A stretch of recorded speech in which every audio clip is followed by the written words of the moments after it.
মা যদি পতিতালয়ের বেশ্যাও হয় তারপরও মা, খারাপ ব্যবহার করা যাবে না, কারণ মা যত বয়স্কা হয়, যত বৃদ্ধা হয়, তত তার আচার ব্যবহার দুর্বল হয়ে যায়। যুবক ভাইয়েরা আমার, অনেকেই বলে হুজুর বউ শাশুড়ির যুদ্ধ ঘরে ঘরে লেগে আছে। জীবনে কখনোই মার সামনে বউয়ের প্রশংসা করবেন না। জীবনে কোনোদিন মায়ের সামনে বউয়ের প্রশংসা করবেন না, করলেই দেখবেন মায়ের মাথা গরম হয়ে যাবে। সবার না কিছু, মা বাবার সামনে শ্বশুর বাড়ির প্রশংসা করবেন না। দরকার কি করা? মায়ে যদি কয় তোমার বউ বেশি ভালো না, আপনিও কইবেন ঠিকই কইছেন, ওয়ও ভালো না, আর বাপ মাও ভালো না। মায়ের একটু খুশি রাখেন, একটু পাম মাইরা দেন, সমস্যা কি? তখন মায়ে চিন্তা করবে না, পোলা আমার ঠিক আছে। আর যদি আপনি কন না আমার বউ তো একেবারে স্বর্ণের টুকরা, আর শ্বশুর শাশুড়ি তো তোমাকে চাই বেশি আমার দেশে, তখন দেখবা তোমার বাবা মার কলিজা ফাইটা যাবে। তখন তারা চিন্তা করবে পোলারে বুঝি তাবিজ করছে। কথা কর না কা? দরকার কি? বাপ মার কথা ভাল লাগে না, দরকার নাই বাপ মারে কষ্ট দেওয়া। এরকম হয় না আমার ঘরে, তাও মাঝে মাঝে যদি আমার মায়ে বলে তোমার বউ বেশি সুবিধার না, আমি কই ঠিকই কইছেন, একটু সুবিধা না, ওরে আমি সাইজ করে ফেলাবো। মায়ে কয় বাবা থাম থাম থাম থাম, এত রাগ হইস না, কোনটা দুর্ঘটনা ঘটাও, পরে আবার সবাই মিল্লা জেলখানায় যাবো। এখন যদি আমি কই না আমার বউ তো অনেক উত্তম, মায়ে কইব ও তার পানি পড়া তোমারও খাওয়াইছে, পানি পড়া তোমারও খাওয়াইছে। দরকার কি?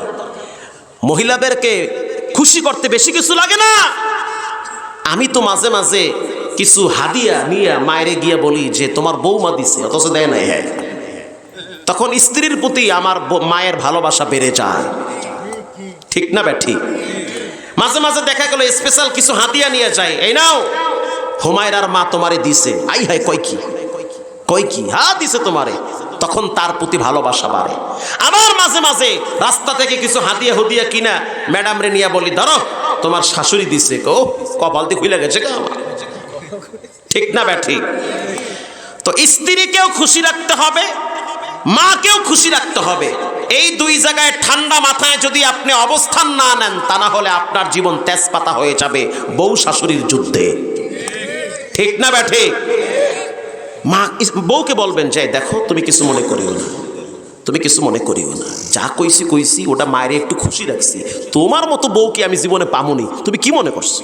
বাস এইটুক পাম মাইরা দেন, দেখবেন ফুইলা ফুটবল হয়ে গেছে, ঠিক না ব্যাঠি?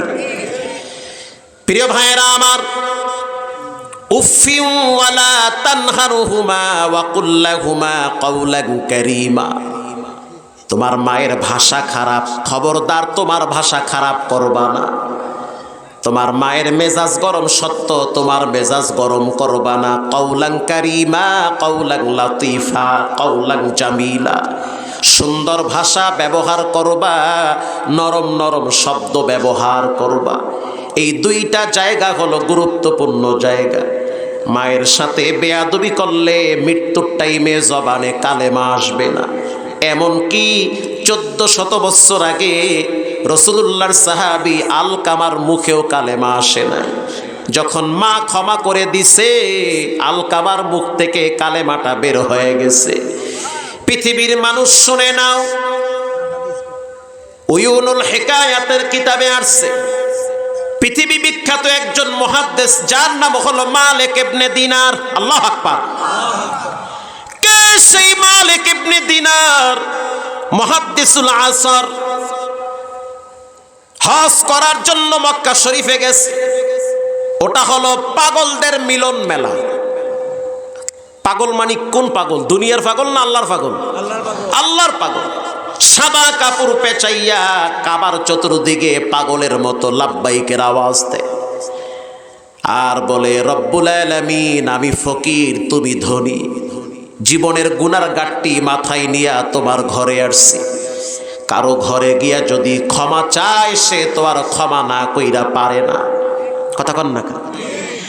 আপনার সাথে আমি যতই বেয়াদবি করি, যতই দুশ্মনী করি, রাত্রিবেলা যদি আপনার ঘরে গিয়া বলি ভাই ভুল হয়েছে মাফ করে দেন, আপনার হাতটা যদি আমি চাইপা ধরি, পাটা যদি ভরি, পা ধরার আগেই তো আপনি বলবেন, ভাই রাত্রিবেলা যেহেতু আমার ঘরেই আসছেন, যান আমি আপনাকে মাফ করে দিলাম। ঠিক না ঠিক? যত বড় অপরাধী হন না কেন, মানুষের ঘরে গেলে মানুষ ফিরাইয়া দেয় না। মানুষের কলিজার ভিতরে যেই পরিমাণ মায়া, তার চেয়ে কোটি কোটি গুণ মায়া রবের কুদরতি কলিজায়। হাজারো অপরাধ করার পরে বান্দা যখন বলে, রব্বুল আলামিন আমি গুনাহ করছি, পাপ কইরা মক্কা শরীফে আসছি, লাব্বাইক আল্লাহুম্মা লাব্বাইক, আমি গোলাম, তুমি আমার রব, তোমার দরওয়াজায় আমি ফকিরের মতো হাত বাড়াইছি। দেখো আমার দেহের ভিতরে দুইটা কাপড়, তাও আবার সেলাইবিহীন কাপড়, সেলাইবিহীন কাপড়। আমার হাতে কিছু নাই, আমার দেহের ভিতরে দুইটা কম দামি কাপড়। এই কাপড় দুইটা গায়ে দিয়া তোমার দরওয়াজায় আমি ঘুরতেছি আর বলতেছি, মালিক তুমি আমারে মাফ করে দাও। যখন মানুষ তার রবের ঘরে গিয়া ক্ষমা চায়, রাসূল বলেন, আত্তাইবু মিনাজ যামবি কামাল্লা যামবালা, যে তওবা করে, মায়ের পেট থেকে বাচ্চা আসলে যেমন নিষ্পাপ, ঠিক তেমনি ভাবে যে তওবা করে, হজ করে, তাওয়াফ করে, তেমনি একেবারে বাচ্চার মতো নিষ্পাপ হয়ে যায়। বিখ্যাত মুহাদ্দিস মালিক ইবনে দিনার হজ কইরা বইসা আছে, একটু ঘুম ধরছে। যখন ঘুম চলে আসছে মাকাম ইব্রাহিমের পাশে, তিনি ঘুমিয়ে গেল। ঘুমের ভিতরে স্বপ্নে দেখতেছে একজন ফেরেশতা আর একজন ফেরেশতাকে বলতেছে, এবছর যত মানুষ হজে আসছে সবার হজ কবুল হয়েছে, তবে একজন ব্যক্তির হজ কবুল হয় নাই। যেই ব্যক্তিটা এবছর শুধু আসে নাই, তিনি কয়েক বছর মক্কায় আসছে, তারপরও তার হজ কবুল হয় না। প্রথম ফেরেশতা প্রশ্ন করল, কি তার নাম?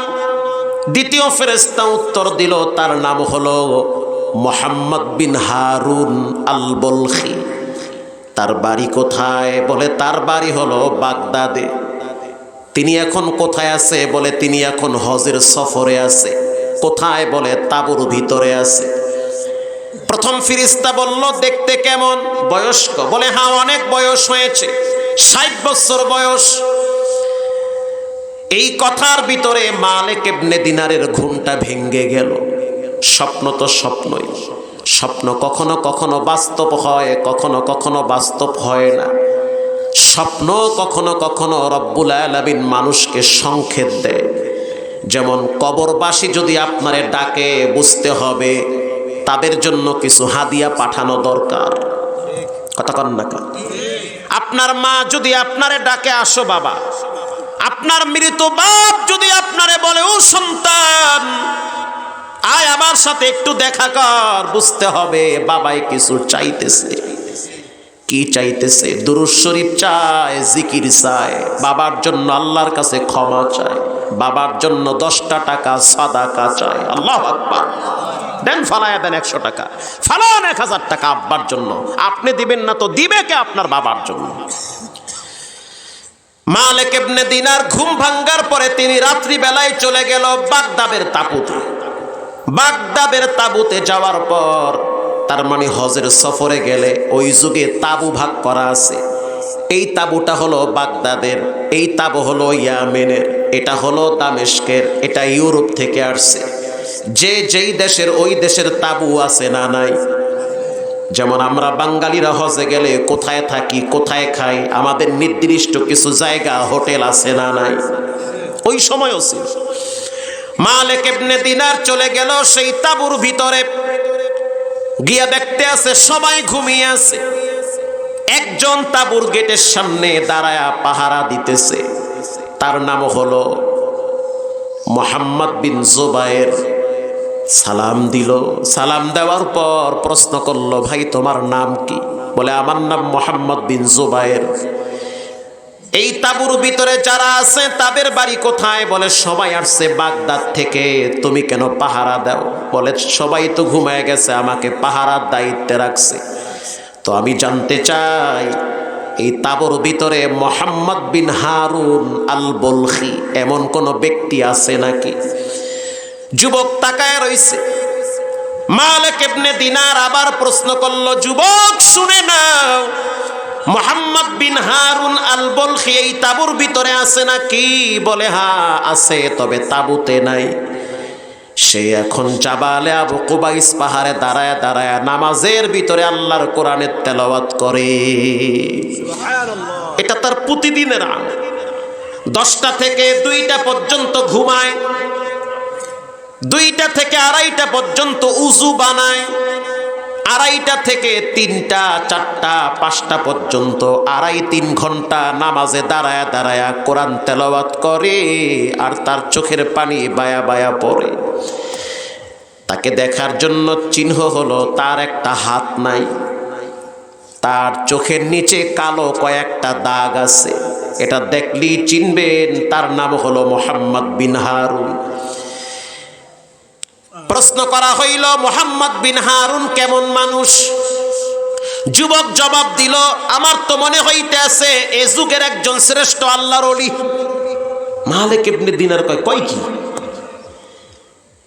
দীর্ঘদিন পর্যন্ত হজ করে, হজ কবুল হয় না, আর তার সঙ্গীরা বলে সে নাকি আল্লাহর ওলি। এটা কেমনে সম্ভব? স্বপ্নে যা দেখলাম যুবকের কথার সাথে কোনো মিল নাই, তাহলে মানেটা কি? ঠিক আছে, আমি তাকে দেখার জন্য জাবালে আবু কুবাইস পাহাড়ে যাব। দিলটা নরম করে দেন, দেখেন বাবার মার চেহারাটা চোখের সামনে ভাসে কিনা। 30 বছর আগে বাবারে কবরে রাখছেন। এই মুহূর্তে চোখ বন্ধ করলে দেখবেন ছোটবেলার বাবার স্মৃতি চোখের সামনে ভাসে। 5 বছর আগে মায়েরে গোরস্থানে ফালায়া রাখছেন, চোখ বন্ধ করলে মনে হবে আমার মা নিজের হাতে খাবার মুখে তুলে দিয়েছে। কথা কন না কা? মায়ের স্মৃতি এগুলো ভুলার মতো না। মালিক ইবনে দিনার বলেন, আমি চলে গেলাম জাবালে আবু কুবাইস পাহাড়ে। গিয়া দেখলাম কালো একটা চাদর গায়ে দিয়া চুল পাকা একজন মানুষ দাঁড়ায় রইছে নামাজে। আমি পিছনে দাঁড়ায় রইলাম। পিছনে যখন দাঁড়াইলাম, দাঁড়াবার পরে তার কণ্ঠে আমি কোরআনের আওয়াজ স্পষ্ট শুনতে পাইতেছি। মৃদু আওয়াজে তিনি তেলাওয়াত করেন। আমি আস্তে করে পিছনে আইসা কানটা কাছাকাছি নিয়ে শুনতেছি সে কি পড়ে। মালিক ইবনে দিনার বলে, আমি শুনতেছি সে জিহ্বা লড়ায়া লড়ায়া পড়তেছে। একটা আয়াত বারবার পড়ে, রব্বির হামহুমা কামা রব্বায়ানি সগীরা। এটা কিন্তু কোরআনের আয়াত, এটা কিন্তু দোয়া না। এটা কিসের আয়াত? কোরআনের আয়াত। এটা হাদিসের কথা না, কোরআনের কথা। এটা আল্লাহ পাক দোয়া হিসাবে মা বাবার জন্য সন্তানকে উপহার দিছে। সুবহানাল্লাহ। শুধু তাই না, তিনি এই আয়াত একবার পরে আর একবার পরে, ইম্মা ইয়াবলুগান্না ইনদাকাল কিবারা আহাদুহুমা আও কিলাহুমা ফালা তাকুল লাহুমা উফ ওয়ালা তানহারুহুমা ওয়া কুল লাহুমা কাওলান কারীমা। এটা পরে আর বাচ্চাদের মতো হেয়া হেয়া কান্দে, চোখের অশ্রু বায়া বায়া পড়ে। মালিক ইবনে দিনার বলেন, দীর্ঘ সময় তার আয়াতগুলো আমি শুনতেছি, আমার দিলটাও নরম হয়ে গেছে, মায়ের কথা মনে পড়ে গেছে। রুকুতে গেল, সেজদায় গেল, আবার দাঁড়াইলো, লম্বা টাইম নামাজ পড়লো, সালাম ফিরাইলো। সামনে গেলাম, গিয়া দেখলাম চোখের নিচে গালের উপরে দাগ পড়ে আছে। তো বুঝতে পারলাম এটা দুনিয়ার কোনো দাগ না, এই দাগ হলো চোখের পানির দাগ। কানতে কানতে এখানে দাগ পইরা গেছে।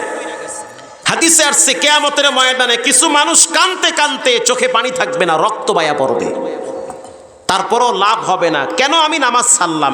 কেন বন্ধু বান্ধবের পাল্লায় পরে আমি নষ্ট হইলাম? কেন আমি শেষ বয়সে জিনা করলাম? কেন আমি হারাম টাকার বান্ডিল পকেটে নিলাম? মানুষ কাঁদবে, চোখে পানি থাকবে না, রক্ত বায়া পড়বে। মালিক ইবনে দিনার বলল, ভাই তোমার হাত দেখি। মুহাম্মদ বিন হারুন বলল, হাত কেন দেখবেন আপনি কে? বলে, আমার নাম মালিক ইবনে দিনার। বলার সাথে সাথে বুঝতে পারলো, বাবার মুখে শুনছি যুগশ্রেষ্ঠ একজন মুহাদ্দিস, বুজুর্গ আল্লাহর ওলি, যার নাম হলো মালিক ইবনে দিনার। এই হলো সেই। আল্লাহু আকবার। তোমার হাত কোথায়? বলে আমার হাত নাই। আচ্ছা, হাতের হিসাব পরে জানতে চাই। হজ কত বছর ধরে করেন? বলে আজকে প্রায় 30 বছর ধরে আমি মক্কায় আসি। মালিক ইবনে দিনার বলে আমার তো মাথায় কাজ করতেছে না, আমি স্বপ্নে কি দেখলাম আর বাস্তবায়সা কি দেখি। মুহাম্মদ বিন হারুন চোখের পানি ছেড়ে দিয়া বলে, শুনে নেন, 30 বছর পর্যন্ত হজ করি, লাব্বাইকের আওয়াজ দেই, আমার লাব্বাইক আরশে আজিমে যায় না। আমি যখন বলি লাব্বাইক, কে যেন বলে লা লাব্বাইক, তোর লাব্বাইক কবুল হবে না। আবার যখন আমি বলি লাব্বাইক আল্লাহুম্মা লাব্বাইক, কে যেন আমার কানে পৌঁছায় দেয় লা লাব্বাইক, কবুল হবে না। জায়গা মতো আগুন ধরায়া দিছ। মালিক ইবনে দিনার বলে, কাহিনী কি? বলে শোনেন, আজ থেকে প্রায় 35 বছর আগে, তখন আমি নওজোয়ান ছিলাম, মদ খাইতাম, বন্ধু বান্ধবের পাল্লায় পরে নষ্ট হয়ে গেছি। মদ খায়া খায়া রাত্রিবেলা ঘরে যাইতাম আর মায়েরে বকতাম, মাকে গালি দিতাম। আমার মা নাসুরবান্দি প্রতিদিন বারান্দায় বৈশা রবের দরবারে আমার জন্য দোয়া করে আর বলে, রব্বুল আলামিন, আমার এই মদখোর সন্তানটারে তুমি হেদায়েত দাও। কিন্তু আমার মায়ের দোয়া হয়তো সেদিন কবুল হয়েছে, আমি তো বুঝতে পারি না। আমি একদিন মদ পান করে যখন আবার অন্য দিনের মতো ঘরে আসতেছিলাম, ওই রাতটা ছিল রমজানের আগের রাত, শাবান মাসের শেষ রাত। চাঁদ উঠছে, রমজানের চাঁদ উঠে গেছে, বাচ্চারা সেহরি খাইছে। ঠিক সেহরির টাইমে আমি ঘরে আসছি। সেহরির টাইমে যখন ঘরে আসলাম, মদ খাইয়া মাতলামি করতে করতে আমার মা বলতে আছে, আল্লাহ, যেই সন্তানটা রমজানের আগের রাতে সেহরি খাওয়া বাদ দিয়া মদ খায়, এমন সন্তান যেন কোনো মায়ের পেটে না আসে। এটা বলার পরে আমার রাগ উঠছে, আমি হাত দিয়া মায়ের গালে একটা থাপ্পড় মারছি। যখন আমি থাপ্পড় মারছি, আমার মা তখন আরো সের দিকে তাকাইয়া চোখের পানি ছেড়ে বলেছে, আল্লাহ,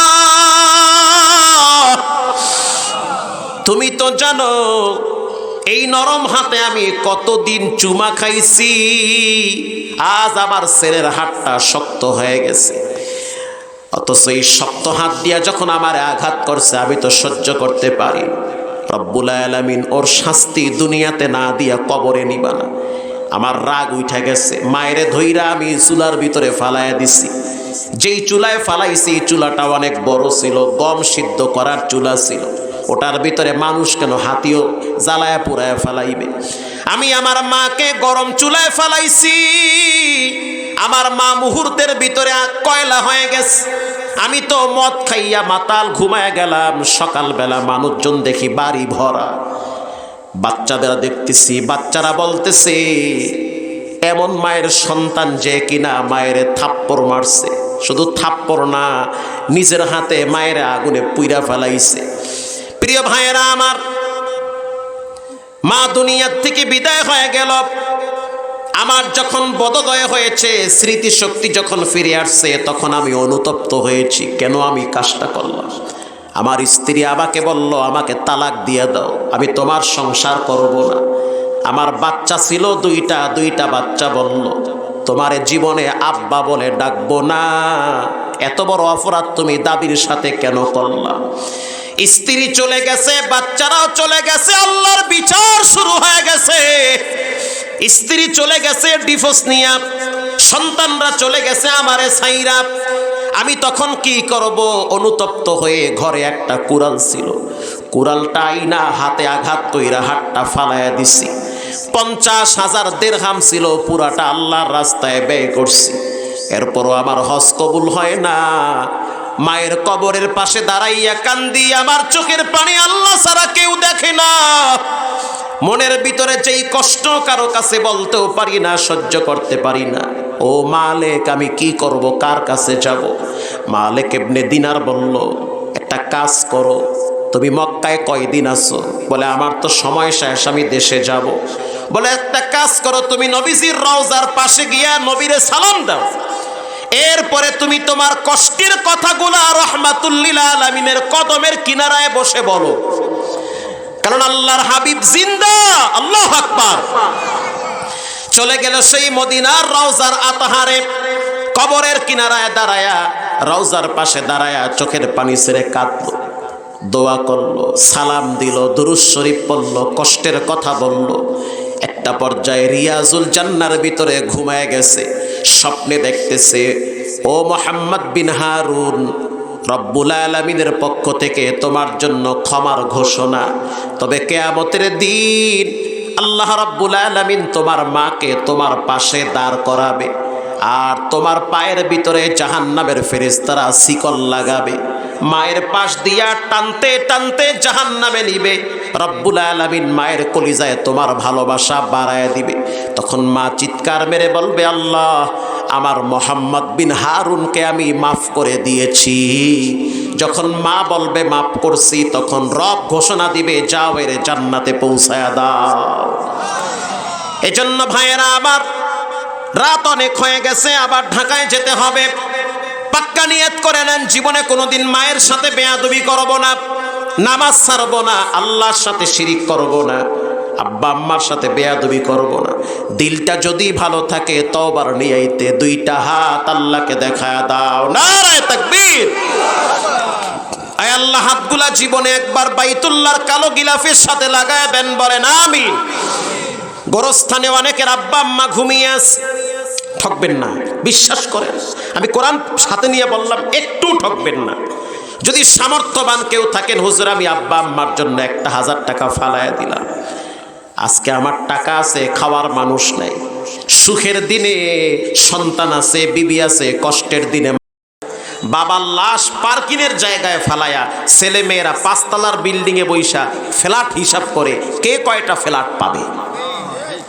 এমনও দেখছি মোহাম্মদপুরে, আমার চোখে দেখা, বানোয়াটটা নাম বললে সবাই চিনবেন, ওই মার্কেটের মোহাম্মদপুরে, খালি মোহের ভিতরে আয়া পড়ছে নামটা, বললাম না যেহেতু মিডিয়া আছে। এই মার্কেটের মালিকের লাশ হসপিটালে পড়ে আছে, 4টা ছেলে। কিছুদিন হসপিটালে থাকার কারণে হসপিটালের কিছু বিল আছে না নাই, আইসিইউতে ছিল, লাইফ সাপোর্টে ছিল, 11 থেকে 12 লক্ষ টাকার বিল উঠছে। অথচ বাবায় 100 কোটি টাকার সম্পদ রেখে গেছে। বছরে শুধু তার উপরে যাকাত আসে 40 থেকে 50 লাখ। 12 লক্ষ টাকার জন্য ছেলেরা সিদ্ধান্ত নিছে বাবার লাশ আনবো না। এই 12 লাখ টাকা দিয়া বাবা খাইলে বেশি নেকি হইবে। কি কথা বোঝেন নাই? সবই তো দেখি বোঝেন, মাশাআল্লাহ। সন্তানের সিদ্ধান্ত হলো বাবার লাশ আনতে 12 লাখ টাকা লাগবে, আনবো না। মেয়েদের কথা হলো যে ভাইরা নেমক হারামি করতে পারে, আমরা মেয়ে, আমরা তো নেমক হারামি বাবার সাথে করতে পারি না। মেয়ে তো, রসুল দোয়া করছে মেয়েদের জন্য, আল্লাহু আকবার বলেন। মেয়েরা সাধারণত বাবার প্রতি বেশি দুর্বল, ছেলেদের চাইতে মেয়েরা বাবারে বেশি ভালোবাসে। কথা ঠিক না বেঠিক ভাই? মেয়েরা বাবাকে বেশি ভালোবাসে। আল্লিমু বানাতাকুম সূরাতান নূর, তোমরা তোমাদের মেয়েদেরকে সূরা নূর শিক্ষা দাও, লালন পালন করো, দিন শিখাও, এদেরকে আদব কায়দা শিক্ষা দাও। ভালো পাত্রের কাছে এদেরকে বিবাহ দিবে, নামাজিওয়ালা দিনদার পরেজগার সন্তান দেখে এদের হাতে তুলে দিবে। কিয়ামতের ময়দানে আমি রসুলের সাথে মেয়ের বাবা একই জান্নাতে পাশাপাশি থাকবে, মাঝখানে গ্যাপ থাকবে না। সুবহানাল্লাহ, জোরে বলেন। তো মেয়েদের ব্যাপারে রসুল সুসংবাদ দিয়েছে। তো সাধারণত মেয়েরা বাবার ভক্ত বেশি হয়।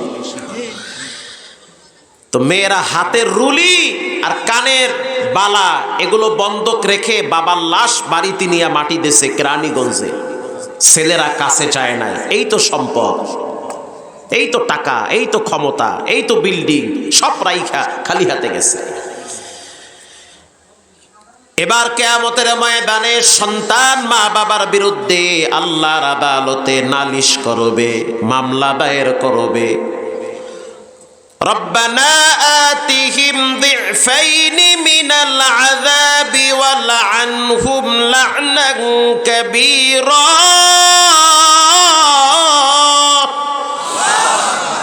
ইকুটা একটু কমায় দিয়েন। আল্লাহ, আমার কোনো দোষ নাই, সব দোষ হলো আমার মা বাবার, এদেরকে দুইফাইন ডাবল আযাব দেন। আপনাদের উত্তরবঙ্গের ভাষায় হলো এদেরকে বাটাম ফাটা দেন। বাটাম ফাটা, বাবারেও দেন মায়েরও দেন। বাবার ঘরে মায়ের ঘরে থাকছি, খাইছি, ঘুমাইছি, অথচ আব্বা আম্মা আপনাকে চিনায় নাই। হাই হাই কয় কি মোল্লায়। সন্তানকে ক্যারাম বোর্ড চিনায় বাবায়, লুডু চিনায়, টাচ মোবাইল চিনায়, কথা কন না কা, বাপ চিনায়।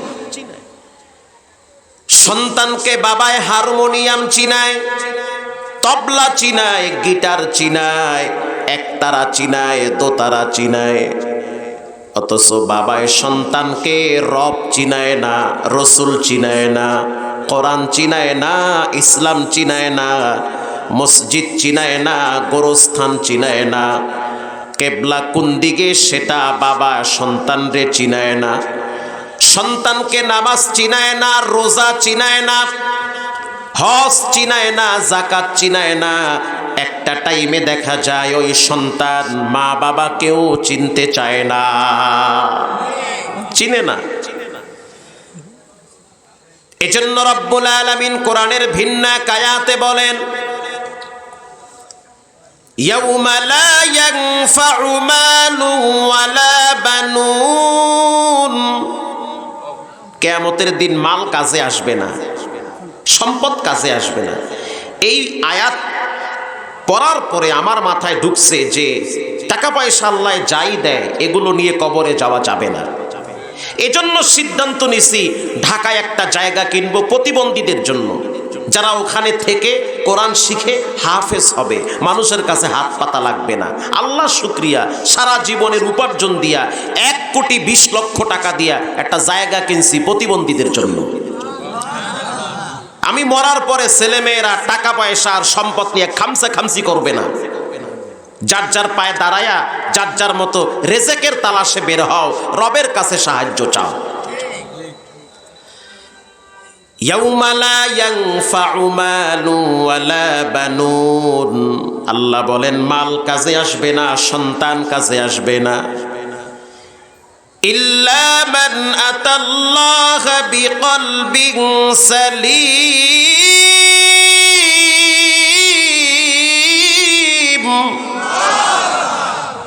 মুসলমানি বুয়াদ গর্দান নেহাদান, ইনানে খুদ বদসতে খাজাদাদান, গর্ব সুরা আদমি ইনসা বুদে আহমদ বু জাহলো হামনে কে সাবুদে।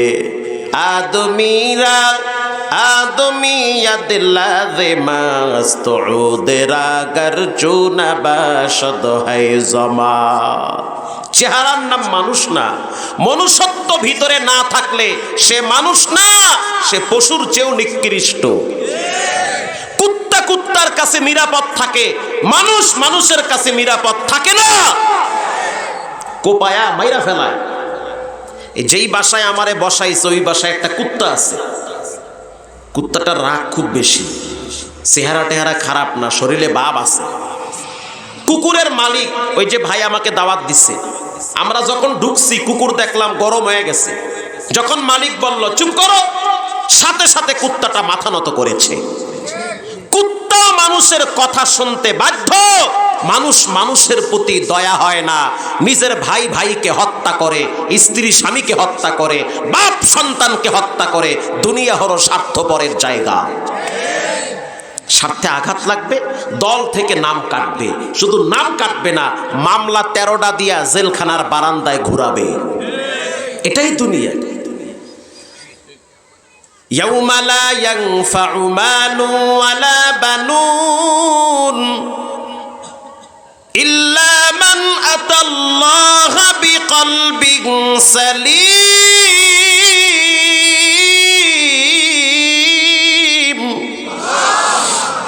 কিয়ামতের ময়দানে মাল কাজে আসবে না, সম্পদ কাজে আসবে না। কি কাজে আসবে? পবিত্র আত্মা, কোনো হিংসা নাই, কোনো অহংকার নাই, আমি ভাব নাই, আমার যা কিছু আছে সব দিয়েছেন কে? এরকম ফ্রেশ দিলওয়ালা ব্যক্তিদেরকে আল্লাহ ডেকে ডেকে হিসাব ছাড়া জান্নাতের ভিতরে ঢুকাইয়া দিবে। চইলা যাও। সবচেয়ে বড় 3টা অপরাধ হলো কবিরা গুনাহ। সবচেয়ে বড় 3টা কবিরা গুনাহ হলো, প্রথম আশিরকু বিল্লাহ, আল্লাহর সাথে শিরিক করা। 2 নম্বরে উকুকুল ওয়ালিদাইন, মা বাবার সাথে নাফরমানি করা। ও সন্তানের বাপ, খবরদার, কখনোই সন্তানের হক নষ্ট করা যাবে না।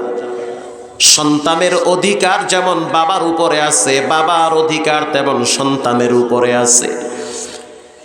সন্তান যেমন বাবার কাছে কিছু পাবে, বাপ তেমন সন্তানের কাছে কিছু পাবে। আর পৃথিবীর সন্তানদেরকে রব্বুল আলামিন স্পষ্ট জানিয়ে দিয়েছে, মা বাবা যদি কাফেরও হয় তারপরও মা বাবার সাথে খারাপ ব্যবহার করা যাবে না।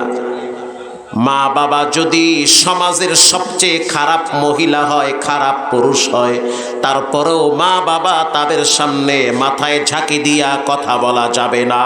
আল্লাহু আকবার।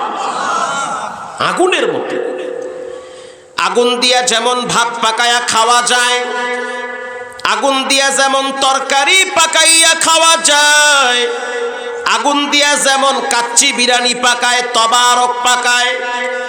আপনাদের দেশে তবারক পাকায় না? কি দিয়ে পাকায়? আগুন দিয়ে। আবার এই আগুন কখনো কখনো মানুষের কপাল পুড়ে দেয়, জিহ্বা পুড়ে, ঠোঁট পুড়ে, শরীর পুড়ে, ঝসলে দেয় আগুন। আবার এই আগুনের পাওয়ারে রব্বুল আলামিন আমেরিকার অঙ্গরাজ্য ক্যালিফোর্নিয়াকে পুড়ে কয়লা বানায়া ফেলাইছে। বলেন সব ক্ষমতার মালিককে। وَتَرْزُقُ مَنْ تَشَاءُ بِغَيْرِ حِسَابٍ।